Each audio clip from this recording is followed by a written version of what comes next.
কে বলছে জলঘোলা করে উপকৃত হয়েছে পাকিস্তান, কিন্তু সত্যি অর্থে বিসিবি তথা বাংলাদেশ ক্রিকেটকেই যেন বড় স্বস্তির খবর এনে দিয়েছে পিসিবি।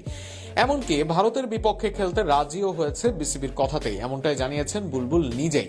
এছাড়াও নাকভি জানান বাংলাদেশের পক্ষ থেকেই ম্যাচটি খেলার অনুরোধ এসেছে। তার ভাষায়, আপনারা নিশ্চয়ই বাংলাদেশের বিবৃতি দেখেছেন, বাংলাদেশ পাকিস্তানকে অনুরোধ করেছে ম্যাচটি খেলতে। স্পষ্টতই তাদের সব বিষয় সমাধান হয়ে গেছে বলেই তারা এই অনুরোধ করেছে। বাংলাদেশের কাছ থেকে কোনো শর্ত আদায় করা হয়েছে কিনা এমন প্রশ্নে নাকভির জবাব ছিল স্পষ্ট। তিনি বলেন, আমরা বাংলাদেশের জন্য অবস্থান নিয়েছিলাম, বিষয়টি তাদেরই ছিল, নিজেদের জন্য আমরা কিছুই করিনি।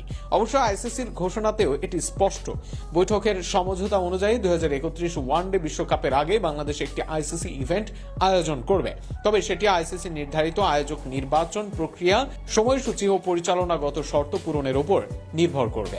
বৈঠক থেকে আইসিসি আরও সিদ্ধান্ত নিয়েছে, বিশ্বকাপে অংশ না নেওয়ায় কোনো ধরনের শাস্তির মুখে পড়বে না বিসিবি। একই সঙ্গে বর্তমান আইসিসি বিধি অনুযায়ী প্রয়োজনে বিসিবি ডিসপিউট রেজলিউশন কমিটির দ্বারস্থ হওয়ার অধিকারও বজায় থাকবে। আইসিসি জানিয়েছে, এই সিদ্ধান্ত ন্যায্যতা ও নিরপেক্ষতার নীতির সঙ্গে সামঞ্জস্যপূর্ণ।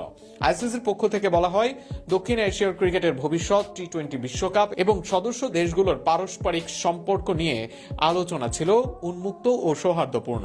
যদিও বাংলাদেশের অনুপস্থিতিতে তারা দুঃখ প্রকাশ করেছে, তবুও বিসিবিকে পূর্ণ সদস্য হিসেবে তাদের গুরুত্ব ও মর্যাদা পুনর্ব্যক্ত করেছে আইসিসি।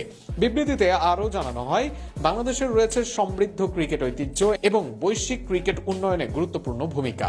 প্রায় 20 কোটির বেশি ক্রিকেট প্রেমী নিয়ে বাংলাদেশ বিশ্বের অন্যতম বড় ও প্রাণবন্ত ক্রিকেট বাজার।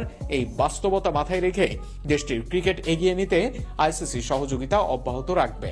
এদিকে অনেকেই বলেছিল দেশের ক্রিকেট শেষ, তবে এখন দেখা যাচ্ছে 2028 সালের অনূর্ধ্ব-19 বিশ্বকাপ ও 2031 সালের ওয়ানডে বিশ্বকাপ আয়োজন করতে যাচ্ছে বাংলাদেশ।